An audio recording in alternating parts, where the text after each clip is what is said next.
युग और राजन प्लानिंग के अकॉर्डिंग काम करने लगते हैं।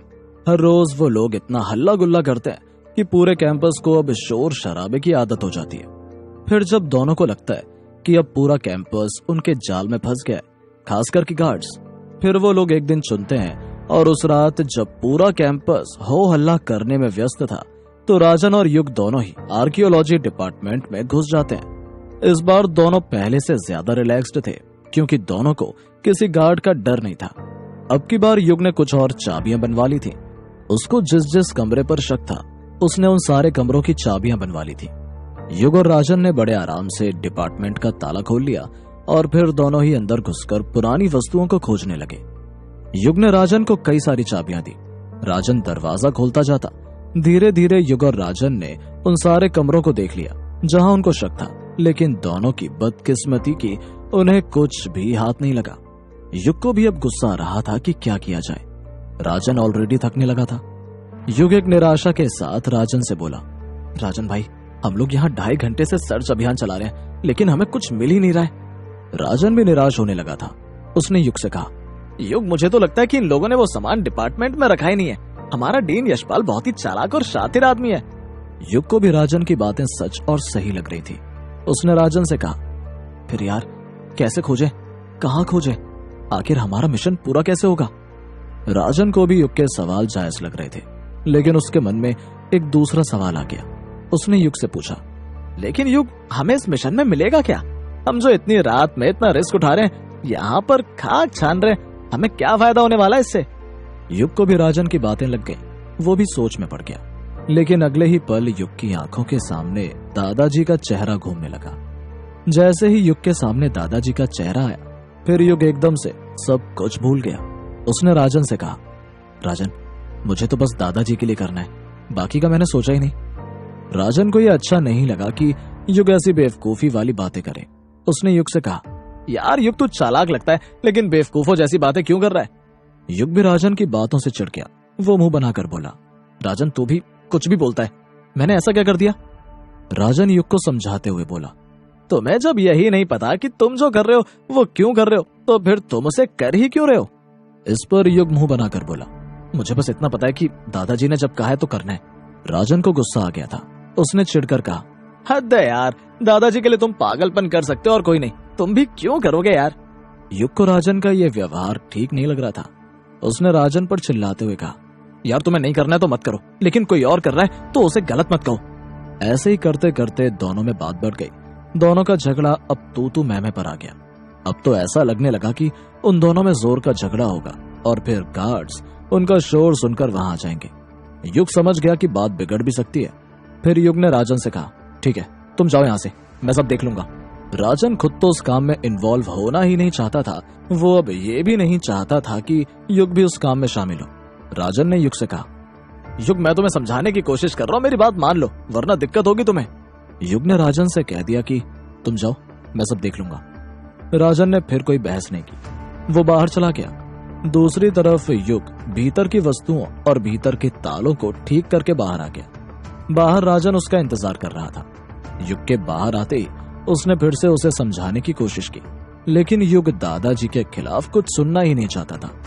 आज भी दोनों खाली हाथ ही लौटे थे। चूंकि युग और राजन में झगड़ा हुआ था, दोनों उस दिन अलग अलग कमरों में सोए। राजन से दूर होकर युग ने फिर सोचना शुरू किया और अंततः उसके दिमाग में भी एक सवाल आ ही गया कि आखिर वो ये सब कर क्यों रहा है, उसे क्या फायदा होने वाला है। ये सवाल आते ही युग ने तय किया कि अगले दिन वो दादाजी से मिलने जाएगा। हुआ भी वही। अगले दिन युग ने क्लास को बंक कर दिया और फिर वो सीधे दादाजी के घर चला गया। दादाजी उसे देखकर थोड़ा परेशान भी हुए और बोले, युग, तुम क्लास के टाइम में यहाँ क्या कर रहे हो? युग ने दादाजी को बताया कि आज उसकी कोई इंपॉर्टेंट क्लास नहीं है, इसलिए वो चला आया है। युग दादाजी को मेन बात बता नहीं पा रहा था कि आखिर वो वहां क्यों आया है। दोनों में इधर उधर की बातें होती रहीं, लेकिन युग का अब भी ख्याल उन्हीं बातों पर था जिनके लिए राजन के साथ उसकी झड़प हुई थी। युग ने फिर अचानक से दादाजी से कहा, दादाजी, हम जो कर रहे हैं वो क्यों कर रहे हैं, उससे हमें क्या फायदा होने वाला है? युग की बात सुनकर दादाजी ने उसको घूर कर देखा और बोले, युग, हर एक काम फायदे के लिए नहीं किया जाता है, कुछ काम इसलिए भी किए जाते हैं ताकि देश का फायदा हो, ताकि समाज को फायदा हो। युग कुछ बोलता इससे पहले दादाजी फिर से बोल पड़े, तुम्हें अभी इस काम का मतलब नहीं समझ आएगा, लेकिन एक दिन तुम्हें गर्व होगा कि तुम इस काम का हिस्सा थे। युग को लगा कि दादाजी सही कह रहे हैं। उसने दादाजी से कहा, दादाजी मैं समझ गया, वो क्या है ना, मेरा ध्यान भटक गया था, अब मेरे मन में कोई प्रश्न नहीं है। दादाजी युग की मनोदशा देखते हुए बोले, युग तुम अब भी सोच लो, अगर तुम्हें नहीं करना है तो तुम आज भी इस काम को, इस मिशन को छोड़ सकते हो। मैं कुछ ना कुछ उपाय जरूर कर लूंगा। युग बहुत शर्मिंदा हुआ। उसने दादाजी के सामने हाथ जोड़ लिए और लगभग रोते हुए बोला, मुझे माफ कर दो दादाजी, अब से मैं ऐसी बातें नहीं करूंगा और मैं आपको एश्योर करता हूँ कि मैं इस मिशन को पूरा जरूर करूंगा। कुछ देर तक दादाजी और युग में बातें होती रही। युग और दादाजी एक दूसरे की बात समझते रहे और समझाते रहे। उसके बाद युग दादाजी से परमिशन लेकर वहां से चल पड़ा। वहां से लौटने के बाद युग फिर अब सोच में पड़ गया कि राजन को कैसे मनाया जाए। युग राजन को अपना अच्छा दोस्त मानने लगा था। युग नहीं चाहता था कि राजन उससे नाराज रहे। युग राजन के पास गया और उससे बोला, राजन यार इतना गुस्सा क्यों है तू? मैंने आज दादाजी से तेरी बात पूछी है। राजन ने युग से पूछा, क्या कहा दादाजी ने? युग को पता नहीं क्यों लग रहा था कि राजन उसकी बात से कन्विंस नहीं होगा। उसने राजन को बताया, दादाजी कह रहे थे कि ये काम हम समाज की बेहतरी के लिए कर रहे हैं, हमें ये काम करना चाहिए। इस पर राजन हंसने लगा। उसने हंसकर कहा, यार युग फिर से वो आदमी बात बना रहा है, उससे कहो कि वो साफ साफ बताए कि हमें क्या फायदा होगा। यार वो कह तो रहे कि ये फायदे नुकसान का नहीं, हमारी जिम्मेदारी का सवाल है। युग ने सफाई दी, पागल, सामाजिक जिम्मेदारी के लिए इतना बड़ा रिस्क नहीं लिया जाता है, समझो। राजन ने युग को समझाने की कोशिश की, लेकिन युग था कि समझने को तैयार ही नहीं था। वो फिर से राजन के साथ बहस करने लगा। राजन समझ गया कि युग को समझाने से कोई फायदा नहीं है। उसने युग से कहा, अच्छा ठीक है मैं समझ गया, मुझे बहस नहीं करनी है, बोलो मुझे क्या करना है। युग चिढ़कर बोला, रहने दो यार, मुझे तुमसे कोई मदद चाहिए, तुम छोड़ दो। तुम्हें तो तब मदद करनी है जब तुम्हें कोई फायदा हो। राजन मुस्कुराने लगा और बोला, ऐसा कुछ नहीं है यार, मुझे कोई फायदा नहीं चाहिए, मैं तो बस इसलिए कह रहा था कि तुम्हें कोई फायदा हो। मैं तो बस इसलिए तुम्हारे साथ काम करना चाहता हूँ कि तुम मेरे दोस्त हो। युग ने मना तो किया, लेकिन राजन के बार बार समझाने के बाद उसे कन्विंस कर लिया। अब दोनों ने फिर प्लानिंग की कि आगे क्या करना है। दोनों ने मिलकर तय किया कि आज वो दोनों रात में कुछ बड़ा करेंगे। दोनों रात के समय में कैंपस के कई डिपार्टमेंट की ओर गए, लेकिन उन्हें कुछ भी पता नहीं चला। दोनों थक हार कर सोचने लगे कि आगे क्या किया जाए। अचानक राजन ने युग से कहा, युग ऐसा करो, दादाजी से पूछो कि हमें करना क्या है। युग को राजन की बात अच्छी लगी। उसने दादाजी को कॉल किया। दादाजी कॉल उठाकर बोले, हाँ युग बोलो, इतनी रात में कैसे याद किया? युग ने दादाजी को समस्या बता दी। वो दादाजी से बोला, दादाजी मैंने पूरा डिपार्टमेंट छान लिया, कहीं कोई ऐसा सुराग नहीं मिल रहा है।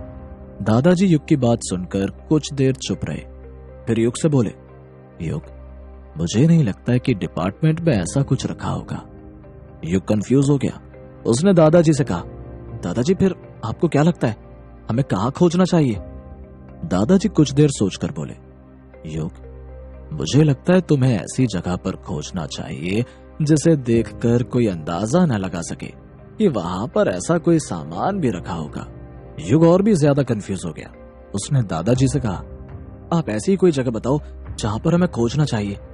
दादाजी युग से बोले, युग तुम उसे लाइब्रेरी में खोज सकते हो, स्टोर रूम में खोज सकते हो। लेकिन दादाजी, युग अभी दादाजी से बोल ही रहा था कि दादाजी ने उसे बीच में ही रोक दिया। दादाजी युग से बोले, युग ध्यान रहे, जैसा कि मेरे यहाँ सीक्रेट हाउस है, वैसा कोई सीक्रेट हाउस होगा जहां पर वैसी वस्तुएं रखी होंगी। युग को दादाजी की बातें रिलेटेबल लगी। उसने दादाजी से कहा, दादाजी फिर मैं कोशिश करता हूँ कि वैसी कोई जगह खोज पाऊं। इतना कहकर युग ने कॉल रख दिया। युग के कॉल रखने के बाद राजन ने उससे कहा, क्या बोले दादाजी? युग ने राजन को बताया कि दादाजी ने कहा है कि कोई ऐसी जगह खोजो जहां पर किसी को यकीन ना हो कि उतनी कीमती वस्तुएं रखी जा सकती हैं। मतलब ऐसी कोई जगह जो सीक्रेट रूम की तरह लगे। युग की बात सुनकर राजन कुछ देर के लिए सोचने लगा और बोला, दादाजी कह दो ठीक रहे, ऐसी कोई जगह पर वो वस्तुएं होंगी, लेकिन वैसी जगह कहां पर खोजें? युग असमंजस में था। कुछ देर सोचने के बाद राजन ने युग से कहा, मैंने अपने कैंपस में वैसी एक जगह नोटिस की है जिसे देखकर लगता है कि वहां पर कोई सीक्रेट रूम होगा। युग की आंखें चमक उठी। उसने तुरंत राजन से कहा, अरे वैसी जगह ही तो ढूंढनी है, बताओ कहां देखा है तुमने? राजन हंसने लगा। वो हंसकर युग से बोला, अरे थोड़ा सब्र करो, बताऊंगा नहीं, मैं तुम्हें सीधा वहां लेकर चलूंगा। युग ने राजन से पूछने की बहुत कोशिश की, लेकिन उसने 100 बातों की एक बात कही कि वो उसे वहां लेकर जाएगा, उसके बारे में बताएगा नहीं। थक हार कर युग चुप हो गया। आखिर राजन को कैंपस में ऐसी कौन सी जगह मिली थी जो सीक्रेट रूम की तरह थी? क्या राजन और युग को वहां पर कोई सुराग मिलेगा? क्या होगा कहानी में अगला ट्विस्ट? जानने के लिए सुनते रहिए नजर का खेल, सिर्फ पॉकेट एफएम पर। युग राजन से पूछने की बहुत कोशिश करता रहा, लेकिन राजन ने उससे कहा कि वो उसे कल अपने साथ वहां पर लेकर चलेगा। युग राजन से बोला, राजन भाई आप मुझे बता दो, फिर हम लोग कल साथ मिलकर ही चलेंगे। राजन तैयार नहीं हुआ। वो युग से बोला, युग तुम तो ऐसे ही बहुत टैलेंटेड हो, तुम्हें टैलेंट दिखाने का बहुत मौका मिलता है, लेकिन हम जैसे बेवकूफ लोगों को तो ऐसे ही कुछ गिने चुने मौके मिलते हैं जब हम लोग अपना टैलेंट दिखा पाते हैं। इसलिए कल चलना, हम तुम्हें लाइव दिखाएंगे अपना टैलेंट। युग को राजन पर इतना ज्यादा भी भरोसा नहीं था, लेकिन फिर उसने राजन की बात मान ली ताकि उसको ये महसूस ना हो कि वो उसे वैल्यू नहीं देता है। युग और राजन वापस हॉस्टल लौट गए और सोने चले गए। राजन तो जल्दी सो गया, लेकिन युग की आंखों में नींद नहीं थी। वो बस इतना ही सोच रहा था कि कैसे भी ये मिशन कंप्लीट हो जाए। बहुत देर तक बहुत कुछ सोचने के बाद आखिरकार युग को नींद आ गई। सुबह उठकर दोनों क्लास चले गए। क्लास में भी युग पढ़ाई और लेक्चर्स में ध्यान केंद्रित नहीं कर पाया। वो तो बस मिशन के बारे में सोचता रहा। शाम में युग सब निपटाकर राजन का इंतजार कर रहा था ताकि वो उसको अपने साथ उस सस्पेक्ट वाली जगह पर ले जा सके। युग ने राजन को कॉल किया, लेकिन उसने कॉल नहीं उठाया। युग थोड़ा परेशान हुआ। उसने राजन के दोस्त को कॉल किया और उससे पूछा कि राजन कहाँ है। युग को पता चला कि राजन कैंपस में नहीं है, कहीं बाहर गया हुआ है। युग और भी ज्यादा परेशान हो गया। वो सोच में पड़ गया कि राजन उसे धोखा तो नहीं दे रहा, वो उससे झूठ तो नहीं बोल रहा। फिर क्या था, युग ने राजन को फिर से कॉल लगाया। इस बार राजन ने कॉल उठा लिया। कॉल उठाते ही फिर युग राजन पर चिल्लाया, कहाँ हो यार, कब से कॉल कर रहा हूँ, उठाते ही नहीं हो। अभी पता चला कैंपस में नहीं हो, याद तो है ना आज का काम। युग ने एक बार में राजन पर सवालों की बारिश कर दी। राजन ने युग की पूरी बात सुन ली और फिर उससे बोला, युग यार बस भी करो, थोड़ी सांस ले लो। ये तो नहीं पूछा ना तुमने कि मैं आखिर कैंपस से बाहर हूं तो क्यों? युग को अचानक अपनी गलती का एहसास हुआ। उसने राजन से पूछा, बताओ राजन क्या बात है? तुम बताओगे नहीं तो मैं जानूंगा कैसे? जाने से पहले एक बार बताया तो होता। राजन कुछ देर खामोश रहा, लेकिन फिर युग से बोला, ऐसा है कि माँ बीमार है, मुझे इमरजेंसी में वहां से निकलना पड़ा। मुझे एक सेकंड को लगा कि तुमको कॉल करूं, लेकिन मेरे पास वक्त नहीं था, मुझे भागकर यहाँ आना पड़ा। युग राजन की माँ की बीमारी के बारे में सुनकर दुखी हुआ, लेकिन उसे फिलहाल अपने काम से जरूरी कुछ लग ही नहीं रहा था। उसने राजन से कहा, अच्छा बताओ माँ कैसी है? राजन ने युग को बताया कि माँ खतरे से बाहर है, उन्हें कोई समस्या नहीं है। ये सुनकर युग को भी अच्छा लगा।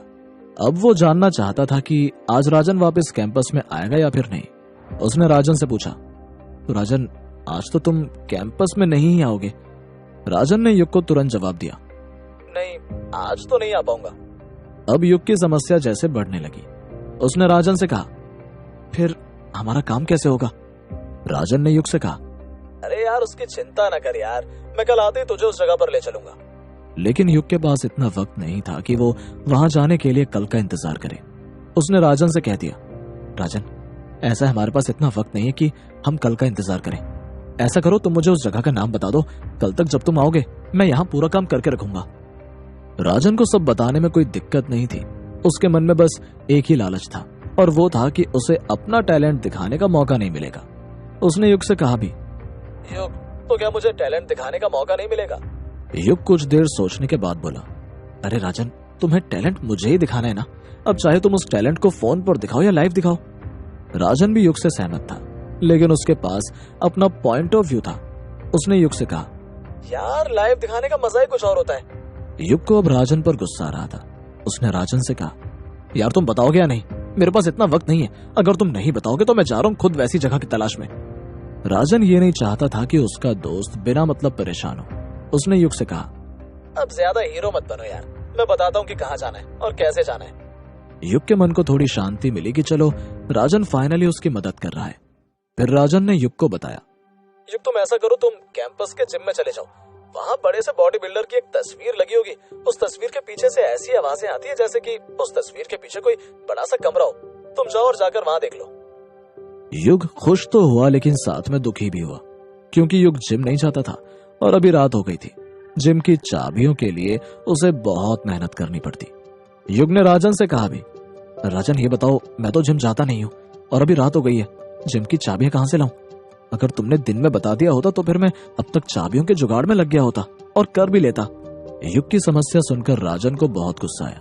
उसने युग से कहा, यार मेरे रहते तुम इतना सोचने क्यों लगते हो? युग समझ गया कि राजन के पास कोई ना कोई उपाय जरूर है। फिर उसने राजन से कहा, ठीक है तुम कोई उपाय बताओ।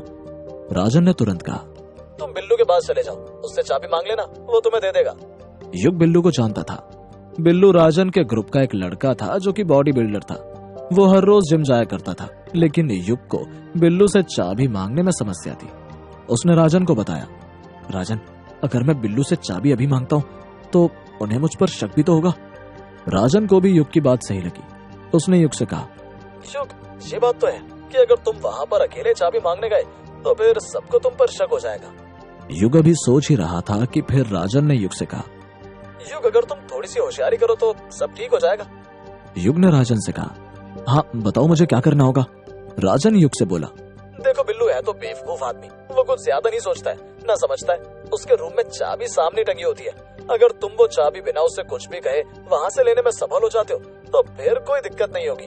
फिर तुम जिम की चाबी भी ले लोगे और किसी को कुछ पता भी नहीं चलेगा। युग को राजन की बात सही लगी। उसने राजन से कहा, ठीक है राजन, मैं बिल्लू के रूम में जाता हूँ और जाकर वहाँ से चाबी निकालने की कोशिश करता हूँ। युग ने कॉल रख दिया और फिर वहाँ से बिल्लू के कमरे की ओर चल पड़ा। युग बिल्लू के कमरे में गया तो बिल्लू वहाँ बैठा कुछ खा रहा था। युग को देखते वो खड़ा हो गया और युग से बोला, आइए आइए बैठिए, मैं आपके लिए भी कुछ लाता हूँ। युग बस चाहता था कि बिल्लू कुछ देर के लिए बाहर जाए और फिर वो वहाँ से चाबी लेकर निकल जाए। युग ने कुछ देर सोचकर कहा, बिल्लू मुझे बस पानी पिला दो, उसके बाद मैं बात करता हूँ। युग का इतना कहना था कि फिर बिल्लू दौड़कर पानी लाने चला गया। बिल्लू के जाते ही युग ने नजरें दौड़ाई तो देखा कि सामने चाबी टंगी हुई है। युग ने चाबी के की चेन में एक बॉडी बिल्डर को देखा। उसे देखते ही युग समझ गया कि यही चाबी जिम की है। युग ने झट से उस चाबी को जेब में रख लिया और बिल्लू का इंतजार करने लगा। कुछ मिनट के बाद बिल्लू युग के लिए पानी लेकर आया। युग का तो काम हो गया था, इसलिए उसने पानी पिया और बिल्लू से बोला, बिल्लू मुझे काम याद आ गया है, मैं वहां से आकर मिलता हूँ तुमसे। बिल्लू था तो बेवकूफ आदमी, लेकिन किसी को इज्जत देने में वो पीछे नहीं हटता था। बिल्लू ने युग से कहा, युग जी अगर कोई काम हो तो कहिए, मैं साथ चलता हूँ। युग ने हंसकर बिल्लू से कहा, अरे नहीं बिल्लू, ऐसी कोई बात नहीं है, जल्दी मिलते हैं। इतना कहकर युग वहां से निकल गया। युग ने राजन को कॉल किया और उससे बोला, राजन मैं चाबी ले आया हूँ, बताओ अब क्या करना है मुझे। राजन ने युग से कहा, बस अब ज्यादा कुछ नहीं करना है, बस अब तुम जिम चले जाओ और बड़ी वाली तस्वीर के पीछे चेक करो। युग ने एक बार कैंपस के माहौल को देखा। कैंपस में हल्का फुल्का शोर शराबा चल रहा था। हालांकि अभी बहुत रात नहीं हुई थी और जिम की तरफ जाने में कोई दिक्कत नहीं थी, इसलिए युग जिम की ओर निकल पड़ा। कुछ देर में युग जिम में था। युग ने नजरें दौड़ाई, जिम में दो बड़े बड़े पोस्टर्स लगे हुए थे। राजन इन्हीं तस्वीरों की बात कर रहा था।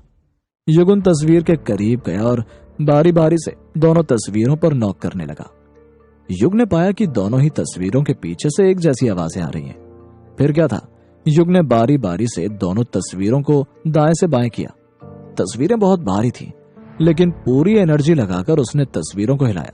वाकई उन तस्वीरों के पीछे कुछ अलमारी जैसे तहखाने थे, लेकिन उन दोनों तहखानों में ऐसा कुछ नहीं था जिसे देखकर युग कह सके कि यहाँ कोई राज छिपा हुआ है। युग ने दोनों ही जगहों की अच्छे से तलाशी ली, लेकिन उसे कुछ दिखाई नहीं दिया। उसने राजन को कॉल किया और उससे बोला, यार राजन, ये तो बस तहखाने जैसी सुरंग है, यहाँ पर ऐसा कुछ नहीं है जिसे देखकर ये कहा जाए कि यहाँ पर कोई राज छिपा हो। राजन को ये नहीं पता था कि वहां पर दो तहखाने हैं। युग को बहुत दुख हुआ कि वहां आना बेकार रहा। राजन ने युग से कहा, फिर मैं क्या ही कर सकता हूँ, मुझे तो यही जगह दिखाई दी थी, आई एम सॉरी युग। युग राजन से बात करते हुए पूरे जिम में घूम रहा था। अचानक युग को कुछ दिखाई दिया। उसने राजन से कहा, राजन तुम कॉल रखो, मैं देखता हूं कुछ। राजन ने युग से पूछा भी, क्या कुछ दिखाई दिया है? युग ने राजन को मना कर दिया कि नहीं, ऐसा कुछ नहीं है। लेकिन सच्चाई ये थी कि युग को कुछ यूनिक चीज दिखाई पड़ी थी, जिसे देखकर उसको सब समझ आ गया था कि ये जिम सिर्फ जिम नहीं है। युग को अब यह भी समझ आ गया कि उन 2 तस्वीरों के पीछे ऐसा तहखाना क्यों बनाया गया है। युग को समझते देर नहीं लगी कि इस जिम में कई सारे रहस्य हैं, और उन्हीं रहस्यों से लोगों को भ्रमित करने के लिए दीवारों में वो सुरंग बनाए गए हैं, ताकि लोगों को लगे कि पूरे जिम की बनावट ही ऐसी है। लेकिन ऐसा नहीं था। युग को जो सामने दिख रहा था वो उसकी पड़ताल करने लगा। जैसे जैसे वो अपना ध्यान केंद्रित करता, वैसे वैसे हैरानी से उसकी आंखें बड़ी होती जाती। आखिर युग को जिम में ऐसा क्या दिखाई पड़ गया था जिससे उसका शक गहरा हो गया था। युग का उस जिम में कौन से रहस्यों से आमना सामना होने वाला है? क्या होगा कहानी में अगला ट्विस्ट? जानने के लिए सुनते रहिए नजर का खेल।